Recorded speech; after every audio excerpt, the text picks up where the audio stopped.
협업할 때 본인의 의견이 받아들여지지 않는 경우에는 상대방을 어떻게 설득하냐, 또는 상대방과 다른 의견이 있을 때 어떻게 상대방을 설득하냐, 뭐 이러한 질문들을 많이 받게 됐었던 것 같습니다.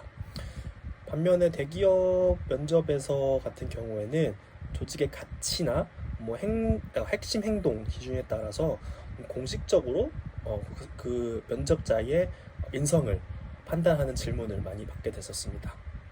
예를 들어서 우리 회사의 핵심 가치는 정직인데 정직과 관련된 경험이 있습니까? 뭐 이러한 면접 질문을 많이 했었던 것 같아요. 왜냐하면 아무래도 스타트업 같은 경우에는 회사 규모가 작기 때문에 그 업무를 담당하는 담당자의 규모도 작을 수밖에 없거든요. 그러면서 빠르게 스타트업의 조직이 변화하고 다재다능하고 유연하게 거기에 맞춰서 일할 수 있는 인재가 필요하다 보니 이렇게 좀 업무를 대하는 태도라든지 일을 하는 태도, 가치관을 굉장히 중요시하게 생각하는 것 같습니다. 그러면 스타트업 면접은 어떻게 준비해야 되느냐, 굉장히 궁금해하실 것 같은데 몇 가지 한번 말씀드리겠습니다. 첫 번째는 조직에 대해서 이해해야 합니다. 그래서 이 조직이 구성원에게 바라는 것이 무엇인지 가장 먼저 알아야 될 것 같아요. 대부분의 스타트업은 협업을 굉장히 중요시하지만 자기 주도성을 중요시하기도 하거든요. 그렇기 때문에 협업을 더 중요시할지 자기 주도성을 더 중요시할지에 대해서는 회사마다 기준이 달라요.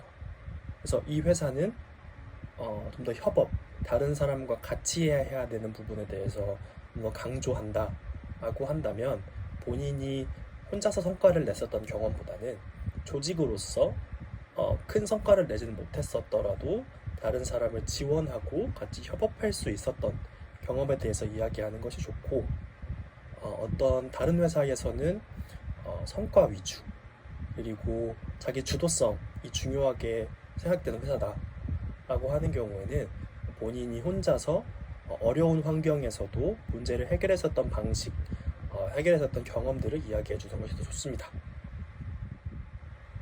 두 번째는 면접 보는 회사가 처한 상황이라든지 비즈니스에 대해서 좀 더 많이 알아야 될 필요가 있어요. 아무래도 스타트업 면접에서는 그 회사가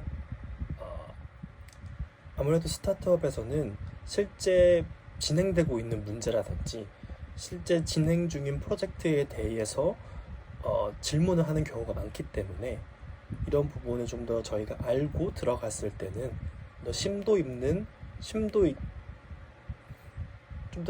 깊게 그것에 대해서 질문에 대한 대답을 할 수 있다고 생각합니다.